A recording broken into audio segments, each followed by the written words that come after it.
This is a presentation of Northeast Streaming Sports.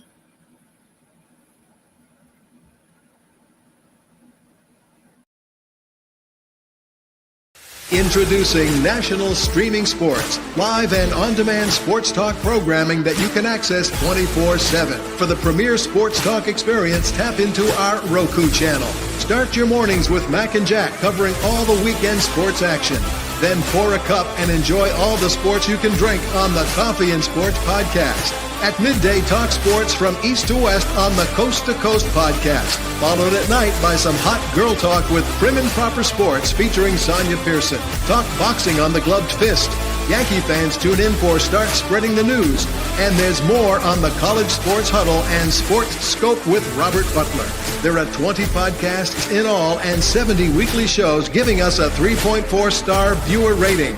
To find us on Roku TV, search for National Streaming Sports on the Roku search bar. Click on the logo and you're in. National Streaming Sports, live and on-demand sports talk for America.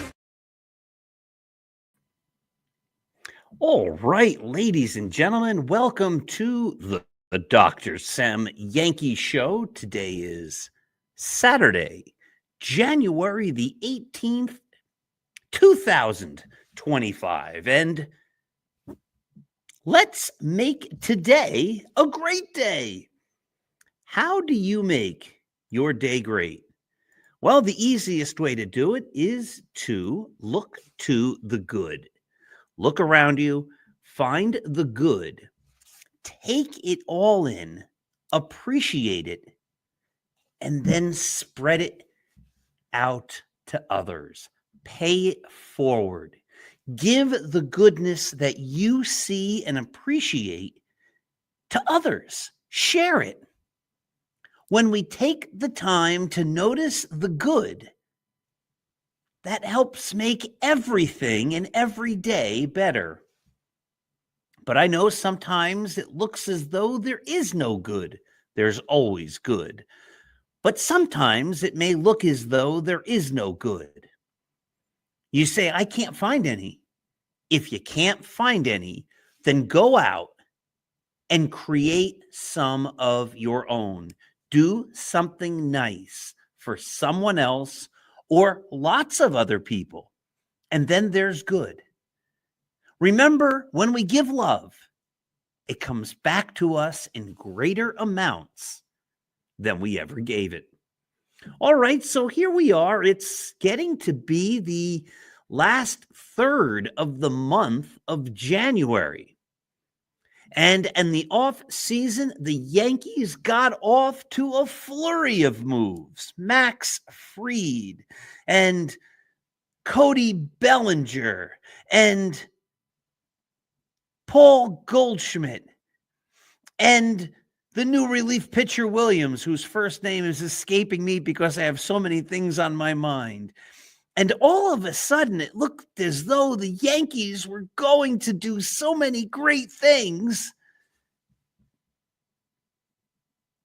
And they have. And I'm on record in writing at the greatest Yankee site in the world, Start Spreading the News. I am on record there saying that I'm very pleased with the Yankees' moves so far. I've said that also on this podcast, and I've said it also on the Start Spreading the News podcast. Now, last week I pre-recorded the message, but I was saying at the time that I was hoping by the time I came back, because I pre-recorded last week's about a week early, that by the time I came back a couple of weeks later that the Yankees would have made some move. But they haven't. It's now basically the last third of the month of January, the last full month of the off season before spring training begins in February. And the Yankees have been remarkably quiet. I don't have a problem with this.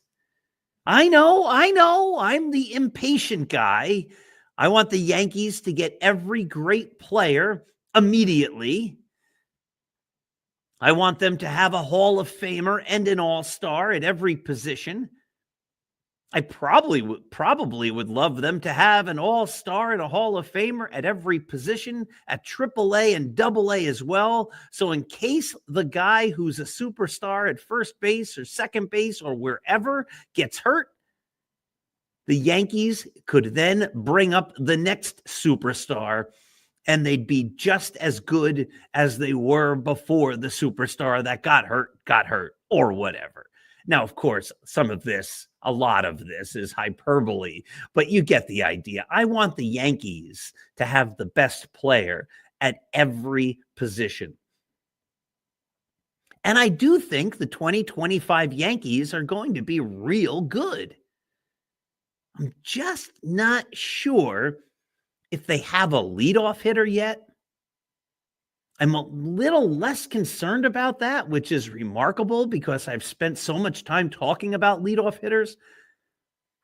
And I know many people disagree with me on this, but I'm not a big fan of Jazz Chisholm playing third base. And I'll talk about that in just a moment. But why wasn't I here last week? Well, you can see Mickey Mouse on my hat. And you might be able to see my shirt. Let me pull the banner down, the Start Spreading the News banner. You can see the shirt a little better now. That's right. There's Pluto, and it says 5K. Last Saturday, while this show was being aired, I was running, well, it was last Thursday, actually, but I was down in Disney World, and I ran the Walt Disney World 5K. And when you run the Walt Disney World 5K race, you get the Walt Disney World 5K race medal and you get the 5K shirt. And that's pretty exciting. So that was fun. I went to Walt Disney World, and last Thursday, while we were down there, I ran the 5K. So that's exciting, and it was good stuff. Now, just a quick reminder that this show is brought to you by Artemisia Publishing. Artemisia Publishing is an independent but traditional publisher located here in the good old United States of America. And of course, they've published many great books across many great genres, many, many, many wonderful books, including the wonderful and terrific and great Scattering the Ashes. Now, Scattering the Ashes, of course, is my wonderful novel. That's a novel that's about a young man who loses his father, sadly, but goes on adventures in order to scatter his father's ashes, which allows him to grow closer to his father. It's a story of love. It's a story of happiness. It's the story of a wonderful way to mourn someone. It's a story of faith. It's an award-winning book. If you haven't yet read Scattering the Ashes, I think you should. All right. So why don't I want Jazz Chisholm to play third base? It's not that he can't. I think he showed last year when he was put there without any experience that he can do it. But I am of the belief that in order to be competent or better than competent, big league average or better at a position, you need more than half a season or a third of a season or even a couple of seasons to become really good at that position. I've argued this many times and in many ways before, but I don't believe you can become a great position player in a short period of time, because the standard isn't, can you do it? He proved he can do it. The standard is, can he do it as well as a typical major league player in that position? And for that, you're competing against guys who have played those positions their entire lives for decades. And every position is different. I know some people think that left field and right field are the same. They aren't. I know people think center field is easier than left field or right field. It's not. That shortstop and second base are interchangeable. They're not. That shortstop and third base are interchangeable. They're not. That first base is simple. It's not. Every single position on the field has a uniqueness about it that one can only learn and master. And that's the key. Not just that you can do it, but can you master it? Because if you want your team to be a world champion, you need to master the position, not just play it somewhat adequately. I would rather Jazz Chisholm play a position, second base, that he's more acclimated to, that he's played for a longer period of time and played it as he went through his minor league development. I think that makes a whole lot of sense. Oh, by the way, when I was at Disney World last Friday, they had a 10K race.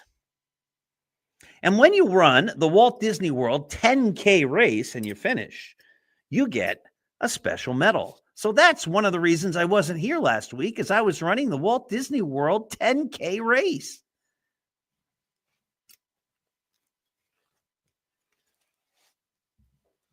You know, if you're going to compete in an event in the Olympics, it's very rare to take a runner who's run at any distance and expect that runner to perform with the best of the best at a different distance.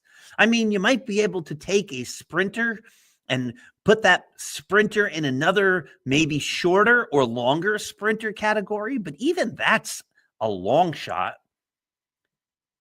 They would call the 5K and the 10K races in the Olympics distance races. You wouldn't take a sprinter and put him in a 10K. Now, you could say, and this is the argument, well, he could do it. Of course, he can do it. Of course, Jazz Chisholm can play third base, but I'm not of the belief that Jazz Chisholm can play third base at the same level that another major league third baseman could. So this is why I would like the Yankees to go out and get themselves a quality third baseman. But as we talk, it's important for us to remember that this program is brought to you by Artemisia Publishing, and Artemisia Publishing also has the wonderful book 365.2. Now, that book is actually on special discount. The audiobook for the month of January, the audiobook is only 99 cents. So if you have 99 cents, this is the book that I wrote that talks about my 2022 life, but mostly my 2022 running life, when I ran every single day for a year. If you have a New Year's resolution that you're looking to try to finish and master and get motivation as you get through January here, that would be a great book to purchase. So I would love the Yankees to sign Alex Bregman to play third base. You want to talk about a quality third baseman who can hit and who can play the position well? That's Alex Bregman. I don't think that's going to happen, and I get it. He's going to be expensive in money and years. But Pete Alonso, formerly maybe of the Mets, gives me hope that the Yankees could sign Alex Bregman, because it doesn't seem like he has a big market, just like it doesn't seem that there's a big market for Pete Alonso. Alonso, I think a year or two ago, this guy hits 40 home runs, at least 35, but usually 40 home runs or more every single year, and he's done it his whole career. I think everybody predicted that Pete Alonso would get big money, but the suitors are all drying up. There was talk that Pete Alonso and the Mets were working on a deal that might only be 2 or 3 years with an opt-out. But the latest reports from Major League Baseball trade rumors is that the Mets and the Pete Alonso camp are probably going to split. I think that's amazing because I think it's important for the team, the Mets, to have a big-time hitter, Pete Alonso, a home run hitter, a slugger hitting behind Juan Soto. We saw how well Juan Soto did as a Yankee with Aaron Judge hitting behind him. Now, Pete Alonso is no Aaron Judge, but he's a big-time home run threat, one of the biggest home run threats in baseball. And boy, if I'm the Mets and I have money, which the Mets do, and loads of it, which the Mets do, I don't understand why you don't bring Pete Alonso back. If you can get him for 2 years or even 3, he could move to DH. I know there's the thought that Vladimir Guerrero is going to be available. And if he is, I hope the Yankees are big-time players for him. I mean, the Yankees signed Paul Goldschmidt to play first, but only for a year. I think that was a smart deal. But if there's no market for Pete Alonso and his years and his salary number annually per year drops significantly, well, then I think the same thing is probably going to be true for Alex Bregman. And if the Yankees could get Bregman on 3 years, $30 million a year for 3 years, I don't know that this can happen. But if that's what they're talking about for Alonso for some teams, 3 years, $90 million. If the Yankees could get Alex Bregman for 3 years, $90 million, oh my goodness.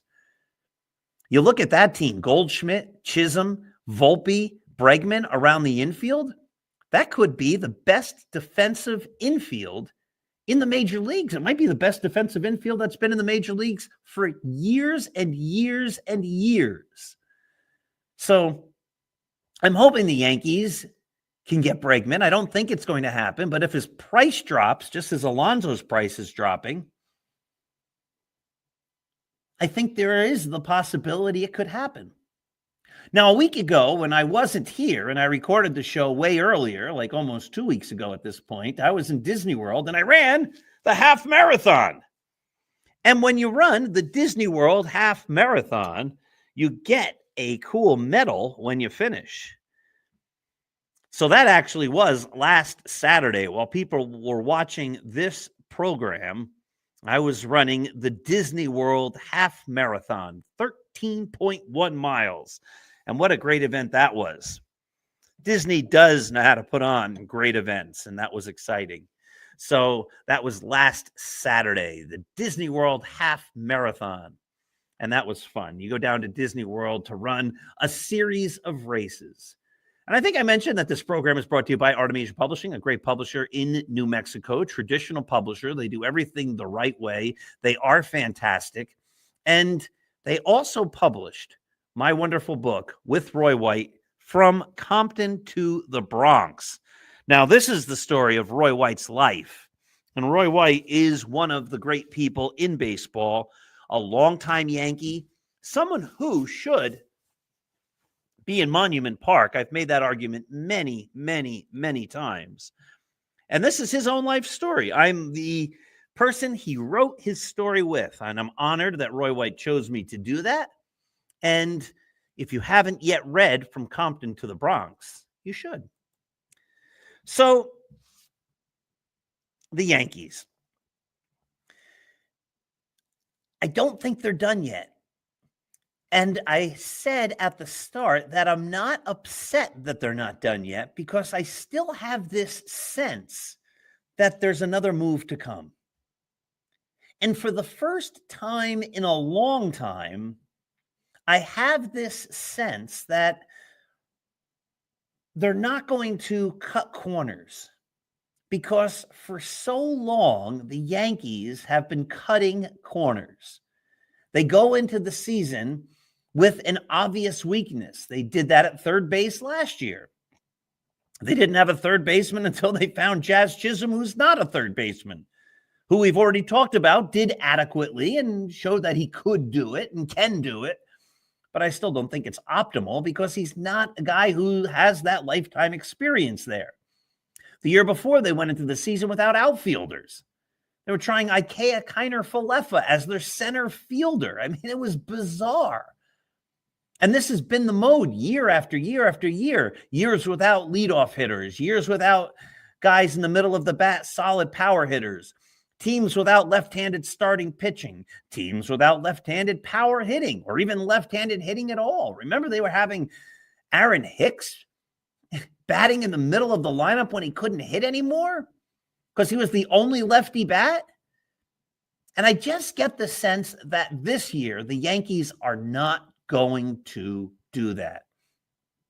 I get the sense that this year, the Yankees are going to go into spring training with every position pretty much set. And I just can't see them wanting to win the American League East, wanting to win the whole American League, of course, but wanting to win the American League East and thinking that a rotation of Oswald Peraza, Oswaldo Cabrera, and or DJ LeMahieu is what's going to get it done at either second or third or both. And then you'd be moving Jazz Chisholm all over the place. None of that makes sense. Putting all those three guys, Peraza, Cabrera, and LeMahieu at second base, that doesn't make a whole lot of sense. Or putting him at third base and moving Jazz to second, to me, doesn't make a whole lot of sense. I think the Yankees are going to go into the season. I think they're going to find themselves a third baseman. And I'm very confident for the first time in a long time that Brian Cashman is like he used to be. Remember Cash Ninja? It's funny because I've been so critical of Brian Cashman for so long in recent years that people forget, sometimes even I forget, what a supporter of Brian Cashman I was. He, for a long time, was like the greatest GM, the mastermind. He was brilliant. Out of nowhere comes David Justice. You know, like all of a sudden the Yankees need a player, bam. Yankees need to go big, they go big. Right? We're ready to win the World Series. So let's get CC Sabathia. Let's get AJ Burnett. Let's get Mark Teixeira. Let's build a super team. And he would do that. If he needed to go big, he'd go big. If he needed to go and find a guy at the trade deadline, he'd find a guy. And all the deals and the players he found seemed to work. Luke Voit leads the league in home runs.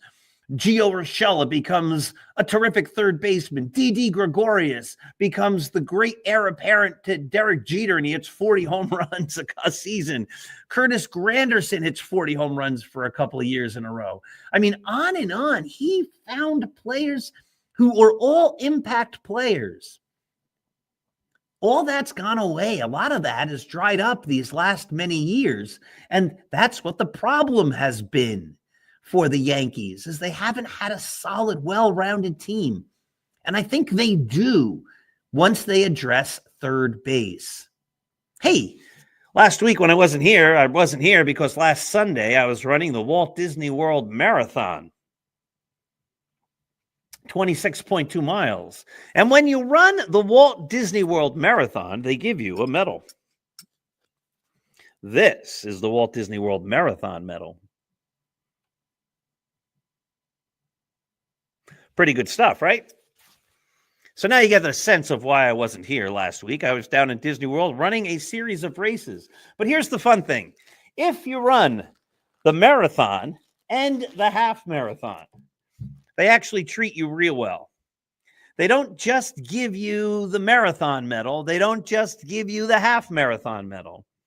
They give you something else because they call what that is something totally crazy. They call it, appropriately for Disney, the Goofy. But before I tell you about the Goofy and show you the Goofy medal, don't forget that Artemisia Publishing also published my wonderful book, The Least Among Them. Now, this is the story of the players whose entire baseball career lasted for one game. And that one game, of course, was with the New York Yankees. And if you haven't read The Least Among Them, also an award-winning book, you really need to go out and get yourself a copy. You run.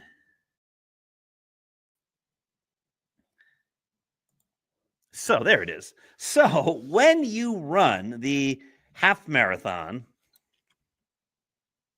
and the marathon, they actually call that, because you run them on successive days. You run the half marathon on Saturday and you run the full marathon on Sunday. And if you do that, they call that Goofy. It's Goofy's race and a half challenge. The race being the marathon and the half being the half marathon. 39.3 miles. And this is the ginormous Goofy medal. We'll move it over here. So that's the race and a half challenge. You get the Goofy medal. These things are heavy, by the way. They're all metal. They're 3D too. I don't know if you can quite tell. Like they stick out. They're really, really fancy medals. They're fun. And this was the 20th anniversary of the Goofy. 15 years ago, I ran the Goofy when I was a much younger man. But at that point, after they had invented the Goofy, they decided that there was something even crazier down in Disney World. They like to do crazy things. They decided there was something even crazier than the Goofy race and a half challenge. They said, wouldn't it be dopey? Get it? Seven Dwarfs, dopey. Wouldn't it be dopey if somebody ran all of the races over 4 days? If they ran that 5K and the 10K and the half marathon and the marathon, that would really be dopey. So let me remind everyone, my dear friends, that, of course, you can find tons of great Yankee news on Start Spreading the News. If you don't visit Start Spreading the News, you're missing out. We put out 3 articles every single day, an article at 6, an article at 10, an article at 1. This podcast gets put there. The Start Spreading the News podcast gets put there. E.J. Fagan's Bronx Beat podcast. There are articles from, I believe we have 12 different contributors at this point. There's great baseball stuff. There's great Yankee stuff. You need to go to Start Spreading the News at startspreadingthenews.blog. You need to visit every single day. If you visit every single day, you will then get the best, most up-to-date, original content, great information, and you will be in the know. It is the number one. It is the greatest. We've had over 5 million different people come and view Start Spreading the News. That's right. When you finish all the races, we're getting to the bottom of the hour. They call that, I'll pull the banner off now. They call that the Dopey Challenge. Imagine running in 4 days a half marathon, a full marathon, a 5K, and a 10K. And each day the races get longer. The 5K is doubled to the 10K. The 10K is doubled and then some to the half marathon. And then the next day you run the full marathon. 4 days, 48.6 total miles. And if you do all that, then you have completed what they call the Dopey Challenge. Now look at that medal. You want to talk about a medal. How cool is this? The Dopey Challenge. And that's where I was last week, down in Disney World, earning all of these shirts, earning all of these medals. It was great. If you are a runner and you haven't had a chance to experience these races at Disney World during marathon weekend, I highly encourage you to give them all a try. I also highly encourage you to go to Start Spreading the News, as we were just talking about the greatest Yankee site there is. We're at the bottom of the hour. It goes a half hour. It goes much too quickly. Thank you for tuning in. Thank you for putting up with all my shirt changes behind the scenes, but those screens don't cover everything, and everybody had a sense of what I was doing anyway once I started. But thank you all for watching.